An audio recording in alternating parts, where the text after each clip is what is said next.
Now this team was just menacing. I mean, you got younger Toguro, who is the equivalent of Albert Wesker being reincarnated in this verse. You got Karasu being the equivalent of Batman being reincarnated in this verse. You got Elder Toguro being the equivalent of Frieza being reincarnated in this verse. And Blee looking like he came out of For Honor, at least initially. So with that being said, let's talk about the matches. So the first match is between younger Toguro and the Spirit Warriors, which is a 1v5, and this match was just brutal. I mean, most side characters kinda have it rough in general, because you know they ain't the protagonist, but man, tournament arcs in particular can make things even worse. So as E Honda starts getting ready, Toguro's like, "Fortunate you have to die now, but I will honor you with 45% of my strength."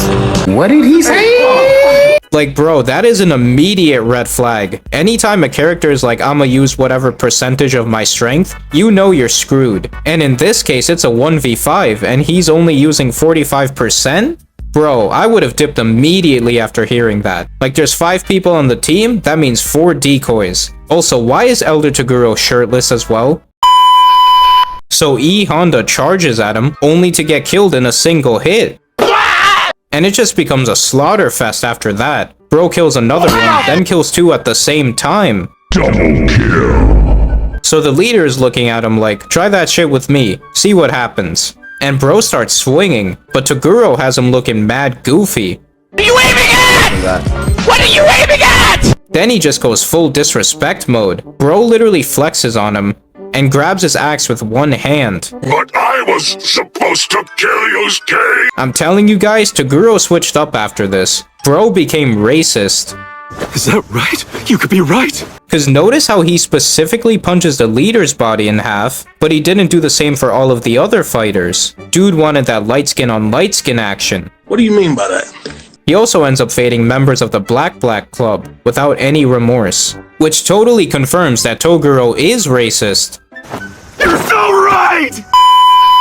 So the next match is between Karasu, Elder Toguro, and Blee versus Team Gorenja, and the first guy is hyping himself up, and Karasu's looking at him like, Boy,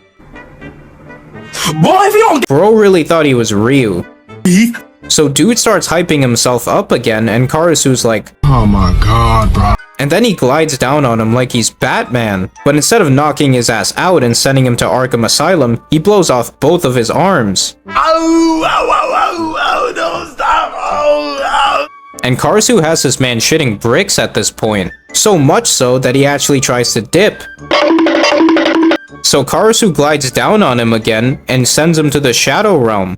So in the second fight, Blee's opponent really is something else. I mean, the previous opponent was hyping himself up, but he did at least have a decent attack. This guy apparently has nothing else except a big-ass sword, which he's clearly proud of. So as he is hyping himself up, Blee summons an even bigger weapon, and he's like, I can totally win. He won't even be able to swing that shit in time. And it's just like, Blee is a member of Team Toguro. He's there for a reason. Bro really thought that he wouldn't be able to handle himself. So Blee ends up obliterating this man in a single strike.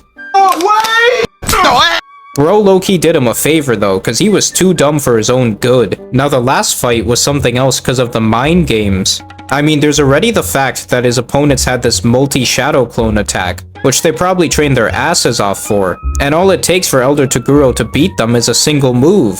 Imagine training your whole life just to get killed by a guy who sounds like this. And he's like, I promise to spare one of your lives. But the leader's like, bro, you better finish me or your ass is gonna be grass in the future. Of course, his teammate is quick to take the offer, only for him to break his promise. Then Elder Toguro gives this mini speech about how he and his brother likes guys like him, so the leader gets lured into a false sense of security. Bro was probably thinking like, damn, I may really just live to fight another day. Psych! Of course, once again, he lies. And just like that, Team Toguro makes it to the finals. Team Urameshi was quite literally fighting for their lives. But for Team Toguro, the so-called competition was nothing more than fodder. But that's about it. So if you enjoyed the video, make sure to like and subscribe as it really does help the channel. And I'll see you guys next time.